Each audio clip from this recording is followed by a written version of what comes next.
Just a quick warning, there will be spoilers ahead for Zack Snyder's Justice League and Batman vs Superman: Dawn of Justice. Today I wanted to quickly talk about the ending of Snyder's Justice League, specifically the nightmare sequence at the end, and the conversation between Batman and Joker. Before we start, I feel like I just need to give my opinion on Jared Leto's Joker. I really liked it. I also enjoyed the detail where he had way too many police badges on, and I am so glad that he is no longer damaged.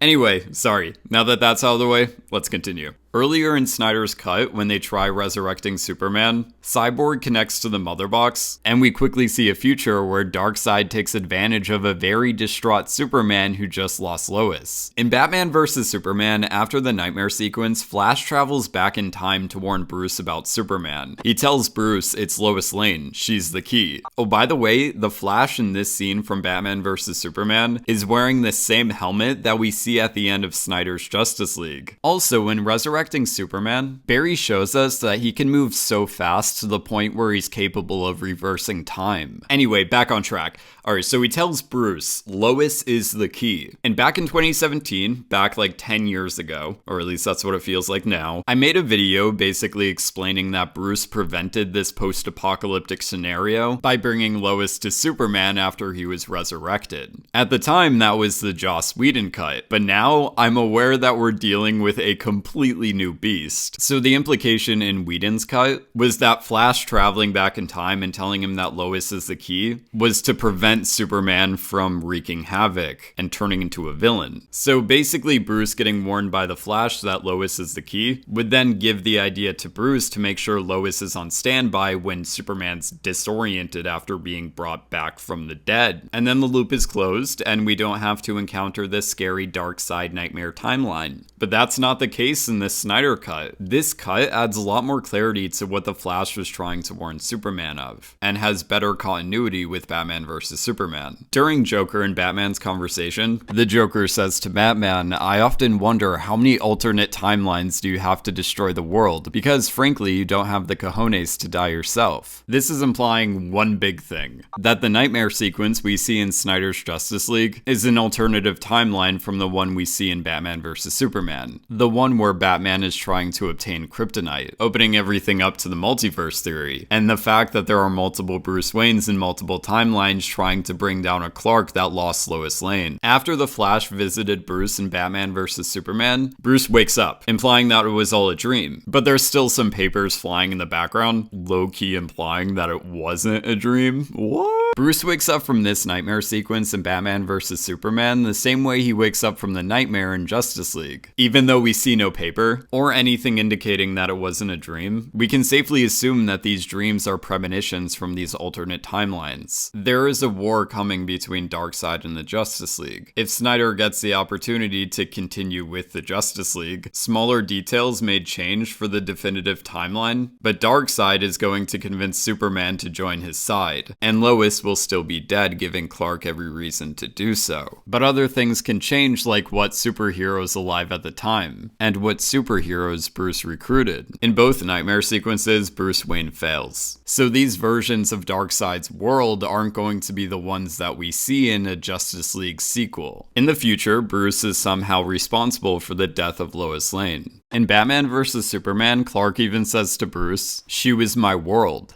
and you took her from me." We still don't know the reason as to why Bruce is responsible for Lois's death, but we can see from Justice League that he won't stop fighting until he's made peace with everything. In the end, Superman isn't wearing the black suit, he's wearing his blue suit like he normally would. He's also wearing the blue suit during the nightmare sequence in Batman vs Superman. So a good indicator to tell when Superman is going to make this transition from good to evil is when he's wearing the blue suit in later films, and not the black one like he's wearing in this one. Future Flash's last words to Bruce were, "You have to find us." In the Batman vs Superman nightmare sequence, we see Bruce is working with people, but they're not superheroes.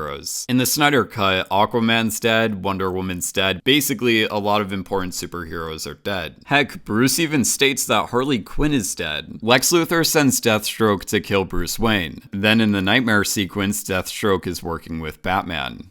It almost seems like in each one of these alternative timelines, the reason Bruce is failing is because he doesn't have enough people or the right people in the Justice League. So I think the key to solving this whole doomsday scenario really will come down to putting together the right team, possibly relying on more superheroes like Martian Manhunter. Okay, so I know the question on everyone's mind is, why does Martian Manhunter look so familiar?